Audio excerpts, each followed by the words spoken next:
A deepening military alliance between Russia and the Democratic People's Republic of Korea was showcased as Pyongyang leader Kim Jong-un attended a solemn groundbreaking ceremony in Pyongyang for a memorial museum dedicated to DPRK soldiers killed while fighting in Russia's Kursk region.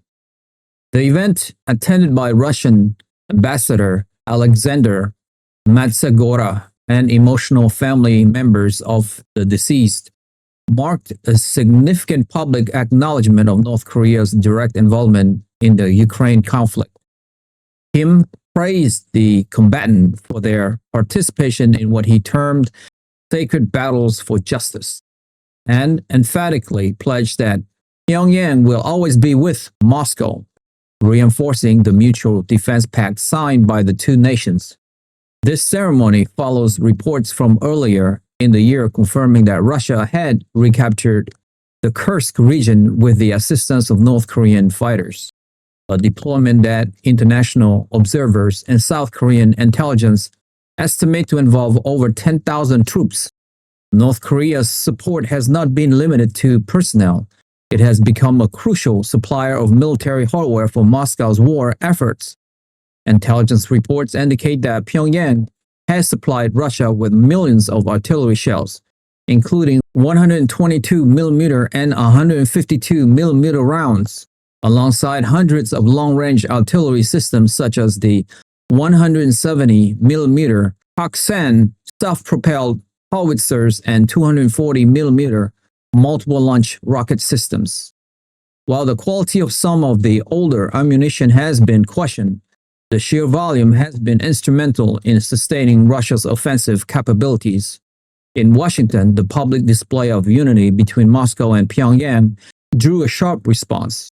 Secretary of State Marco Rubio reiterated his characterization of North Korea as a rogue state, stating that its action with Russia poses a significant threat to global stability and undermine the international sanctions regime. The Department of Defense under Secretary Peter Hegseth noted the development with concern, aligning with a broader shift in U.S. policy that has seen a reduction in direct military aid to Ukraine in favor of pressing European allies to increase their share of the burden and pushing for a negotiated peace. This strategic pivot reflects the Trump administration's America First approach, which prioritized a resolution to the conflict while reevaluating the extent of American commitment abroad. Kyiv endured another night of terror as Russia unleashed a massive aerial assault, launching a combination of ballistic missiles and strikes drone against the capital and other regions across Ukraine. Local officials reported that the overnight attack killed at least one person and left 10 others injured in Kyiv.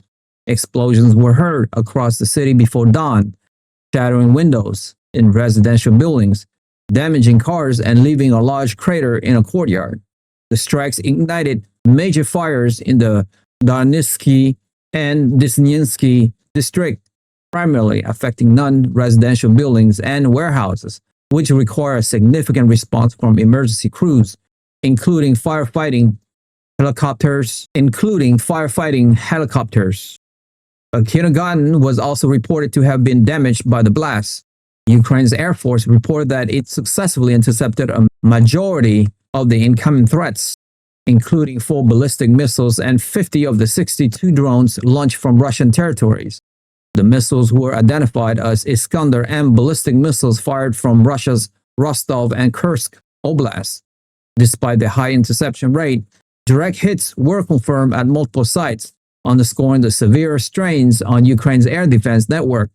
The attacks were not confined to the capital, with officials in the Dnipropetrovsk region reporting 2 fatalities and 7 injuries from the strikes. Russia's defense ministry claimed the barrage was targeted at Ukraine's military-industrial complex and supporting energy infrastructure. The relentless attacks prompted Ukrainian President Volodymyr Zelensky to renew his urgent appeal for more advanced air defense systems from Western partners. Specifically, Zelensky has emphasized the critical need for 25 Patriot missile systems, which are uniquely capable of intercepting the high-speed ballistic missiles that Russia frequently employs. This plea comes as Kyiv is working with Washington to prepare a long-term contract for the procurement of these systems, with the understanding that funding may come from frozen Russian assets. On the battlefield, Russian forces have intensified their offensive across several key sectors of the front line, particularly in the Donetsk region. The Russian Ministry of Defense reported significant advances, claiming its troops have pushed forwards and seized multiple settlements over the past week. The heaviest fighting has been concentrated around the city of Pokrovsk, known in Russia as Krasnoyarsk, which serves as a critical logistic and defense hub for Ukrainian forces in the region. Russian military correspondence reports that units of the Center Group are engaged in heavy street fighting on the southwestern outskirts of the city, aiming to sever crucial Ukrainian supply routes, including the vital E50 highway. The collapse of Ukrainian defenses in this area would represent a major tactical victory for Moscow. Further south, Russia's Vostok group of forces has reportedly broken through Ukrainian lines in the Dnipropetrovsk region, expanding a bridgehead along the Yanchur River and capturing the settlement of Zlahoda. These advances are part of a broader push to consolidate control of newly seized territories and exert further pressure on Ukrainian defensive positions in both the Dnipropetrovsk and Zaporizhia regions. The Russian military stated that its offensive operations have inflicted heavy casualties and equipment losses on Ukrainian formations. These battlefield developments reflect a grinding war of attrition where Russian forces leverage their superiority in artillery and manpower to make incremental but steady gains. The situation for Ukraine remains perilous as its military contend with ammunition shortage and the challenge of holding long defensive lines against a determined and continuous Russian assault. The escalating military pressure on Ukraine is compounded by a complex and shifting diplomatic landscape. President Zelensky continues to lobby Western leaders for the urgent delivery of more sophisticated weaponry, including the long-range missile systems he argues are necessary to degrade Russia's offensive capabilities and protect Ukrainian cities. His calls for additional Patriot systems have grown more insistent following the recent wave of devastating airstrikes. However, Ukraine's plea are being met with a recalibrated policy from its most significant military backers, the United States. The Trump administration has signaled a clear shift, emphasizing the need for a negotiated settlement to the conflict and pausing new military aid package pending a review. Secretary of Defense Peter Hegseth has publicly confirmed the reduction of aid in the upcoming budget, stating the administration has a very different view of this conflict and believe a peaceful settlement is in the best interest of the United States. This position has created tension and uncertainty among European allies, who are now exploring the formation of a coalition of the willing to provide Ukraine with security guarantees independent of direct U.S. troops involvement. Secretary of State Marco Rubio has maintained that all sanctions against Russia remain in place and that the only path to a lasting peace is through negotiation, as neither side can achieve its maximalist goals militarily.